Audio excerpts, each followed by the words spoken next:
Here are 20 SEO plus AI key takeaways that every marketing leader should know. Hi everyone, my name is Jason Pittock, and I had a conversation last week with a Fortune 500 CMO, and she said something to me that really stuck with me, and I want to share it with you guys. She goes, "We are not scared, we just don't know how to react." And she was referring to how to adopt and embrace AI for all of their SEO workflows. And honestly, this is a really common theme in enterprise SEO and especially Fortune 1000, Fortune 500. And when it comes to large marketing teams with multiple processes, AI adoption is not just being pressured by leadership and by the top, but also has become indispensable if those teams and those businesses want to continue to scale. So in this video, I'm going to share with you 20 key AI plus SEO takeaways that I consider indispensable and that I've learned through the last couple of years of both testing, trying this on teams,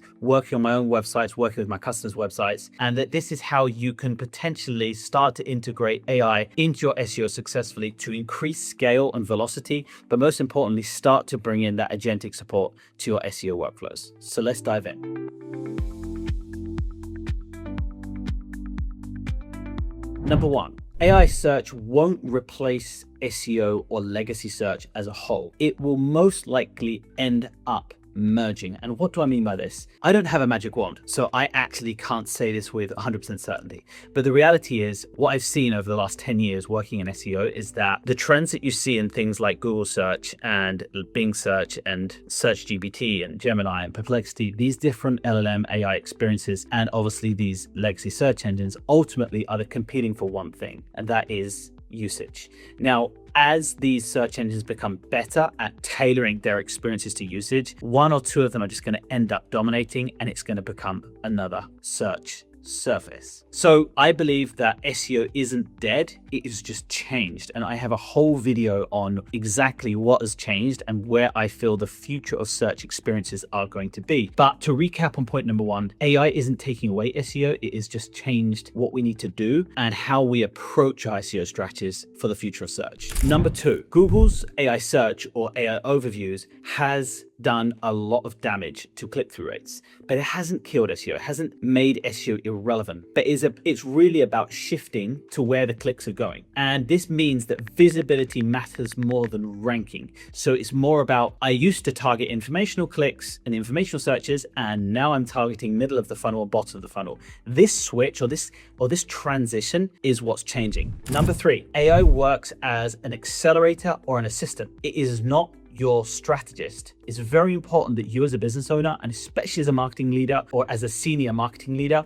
you use AI for your SEO as an accelerator. This is how you can achieve exponential workflow and increase your SEO capabilities and ultimately bring in more demand, bring in more pipeline, bring in more awareness. Number four, repurposing content with AI can save you up to 70% of production time, but you have to be careful. If you are repurposing content with AI and you are providing no more value to the search engines or the AI LLMs, it's not going to do you any favors. Number five, tools like Claude, Perplexity, ChatGPT 5 are great for keyword variation discovery or great for classifying data and helping you make informed decisions faster, but you still need human validation, and you still need to be very acute to what your industry is actually needing and aligning that strategy accordingly. Number six, content velocity only works if it matches the buyer journey. Publishing faster and publishing badder content doesn't do you any favors and definitely doesn't help you in your rankings. Number seven, agentic AI content creators for your SEO are great at initiating those first drafts, taking concepts and breaking them down into actual milestones and being able to create those content assets. But they don't replace your creativity, and they definitely don't replace your narrative.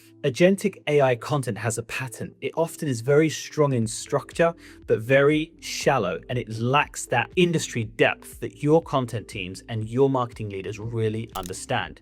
So as an example, start collaborating between your product marketing teams and your inbound marketing teams to get the most of what your product, service, or solutions are and how you can tailor your content strategies accordingly. Number 8, repurpose content isn't finished content. Always re-optimize your agentic or AI output. Ideal content, guys, needs a QA loop, and that QA loop has to be a human. Number 9, intent misalignment, which is, by the way, I have a full ebook white paper on my website explaining this step by step, is the number one reason why your competitors are still outranking you. It's not always about the backlinks or the off page or the sneaky black hat SEO. It has nothing to do with that 90% of the time.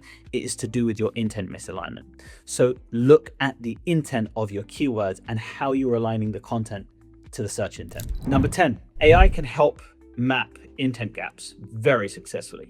And it can also apply this to your topic clusters and aligning what keywords should be in what content cluster.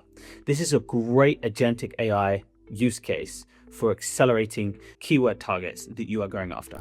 Number 11, using agentic AI for creating content briefs can scale your content production without losing strategic alignment, because you're still going to have that human touch point when you start producing and refining those drafts. So use the agentic AI support for improving and maximizing your outlines and making sure that the structure is there, but don't overlook the creativity or the industry nuance. Number 12, human editing is your new moat. This is how you isolate yourself from the competition. This is how you stand out. What is happening today is that people are pushing out more content, but it all kind of sounds the same. It sounds synthetic. It sounds fluffy and very brief and very on the surface. And the reason being is they're getting their content from very similar sources. So your magic wand is your human editing and your human oversight. Number 13, AI can accelerate, for example, schema. It can accelerate metadata. It can accelerate certain processes in your SEO workflows and can then free up your team to think more strategically about your technical SEO or your site strategy. Number 14, remember EEAT. This comes from people and definitely doesn't come from AI. And the way Google has so often put out in their white papers about their core web updates is you are creating content for people, not for robots. Number 15, agentic AI can help with competitor analysis.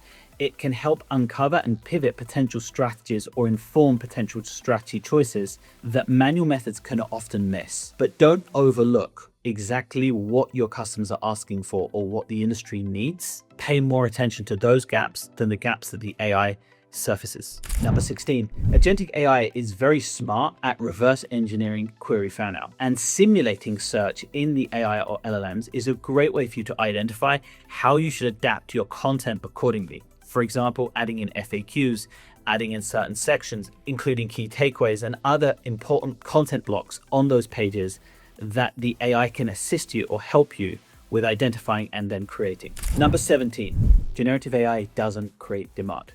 It organizes it, captures it, filters it, and proposes it to a user. But this isn't a demand capture engine. It's about reinforcing the different touch points that your user has in their buyer journey so that you can be visible as a brand in multiple search surfaces, whether it is legacy search, whether it is social, whether it is on the AI LLMs, and across different platforms so that your brand is consistent and that you as an entity are the number one choice for the product, service, or solution that user is looking for. Number 18, training your team to be AI savvy is way more important than going out there and buying more AI tools. AI tools are absolutely fine, but if your team doesn't know how to use them or doesn't understand how to orchestrate this AI workflow, then you're going to be limited with the impact and results that you're going to get from your AI tools. So just stacking AI technologies on top of each other isn't going to ultimately fix the problem. So my recommendation is to spend more time on the problem, figure out what you are trying to solve with the tools or the workflows that you need, and then make sure your team are upskilled with AI and LLM SEO best practices so that they can go out and find the right tools for the problem. Number 19, as always, metrics matter. Without a clear measurement framework, AI adoption for SEO is just really another expensive, noisy role, fad, phase. These conversations are important. Adopting AI for SEO workflows and understanding the future of AI and LLMs for SEO is absolutely critical for marketing teams. The key is stop throwing budget and resources at what you don't understand or can actually measure, and break it down into phases. And most importantly, spend more time on the problem before chasing the solution. And finally, number 20, the future of search isn't about AI versus Google or ChatGPT versus Bing. It's more about how do you use AI, agentic support, as well as optimize for AI search engines that aligns better with the search intent and meets the user's needs faster, and so that you can stand out amongst your competitors and, most importantly, maintain yourself as an authority in the industry. So if you're a marketing leader, an SEO, or part of like a marketing team, my advice is really simple. Don't get stuck in the fear and kind of the hype and kind of chasing the next thing. Whether you are adopting agentic AI for your SEO workflows or you're trying to optimize for AI LLM search engines, just try to tie it back to what's measurable and quantifiable. Tie it back to visibility, tie it back to rankings, tie it back to organic traffic growth, tie it back to pipeline, NQLs, SQLs, and most importantly, to your brand awareness, which are multiple ways that you can measure that. If you want to dive deeper, you can check out my blog. I have a lot of resources, guides, white papers on there, and where I share practical frameworks for how you can really scale your SEO within your existing marketing strategy. And if you need any extra coaching support, enablement, adoption frameworks for your SEO, feel free to reach out. I'd love to schedule a discovery call. And most importantly, if you like this type of content, please don't forget to subscribe or share it to someone that you know might need it. Well, till next video, thank you, and I'll see you soon.